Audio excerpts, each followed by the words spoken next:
Okay, saya akan selang satu lubang ni dan saya akan naikkan satu half double crochet macam ni, terus bawakan semua melalui tiga-tiga dan selang lagi double crochet.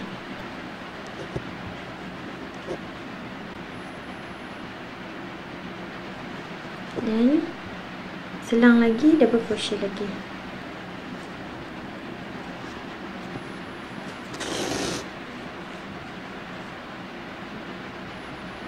Teruskan dengan menyelang dan buat double crochet.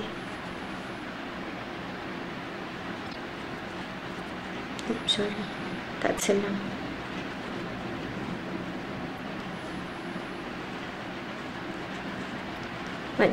Kalau kita tengok, kita akan buat sampai tempat kita matikan tadi.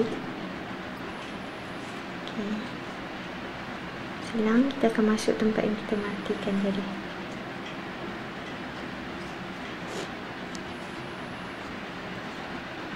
Ni tempat kita matikan dulu sebelumnya.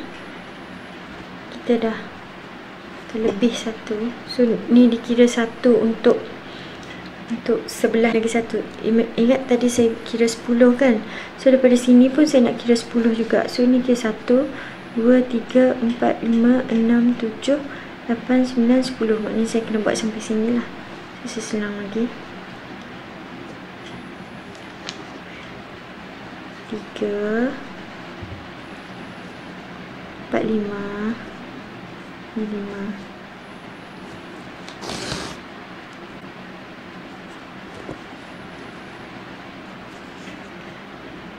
6, 7, 6, 7,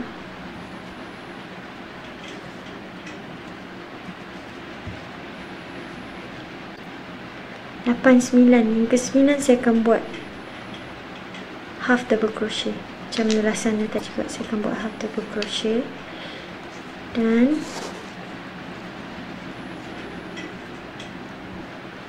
saya akan matikan.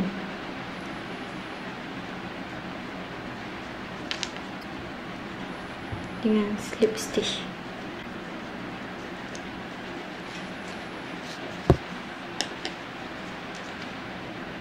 Sebenarnya daripada yang ke-8 lagi saya kena buat half double crochet. Maknanya yang kat sini ni sudah half double crochet.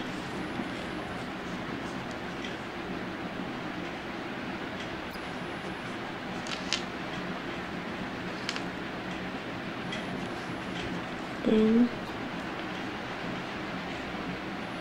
single crochet.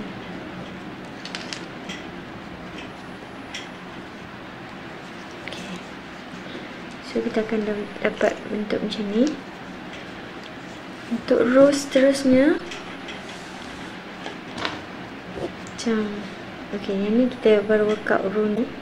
Untuk row seterusnya saya akan workout dalam single crochet.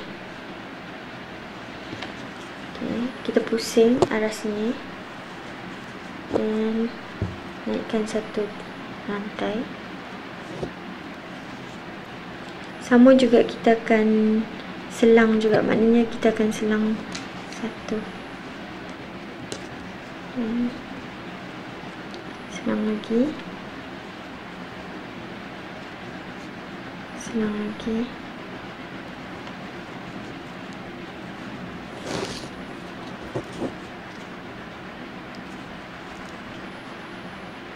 Selang lagi sekali.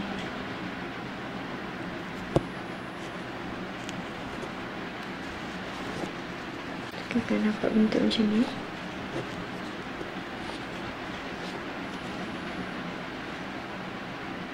Slip stitch. Dan kita akan workout untuk yang seterusnya lah. Dia punya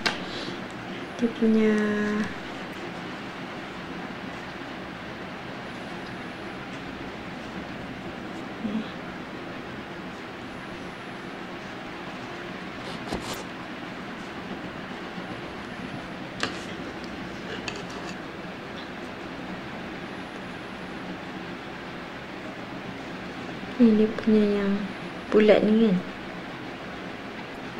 So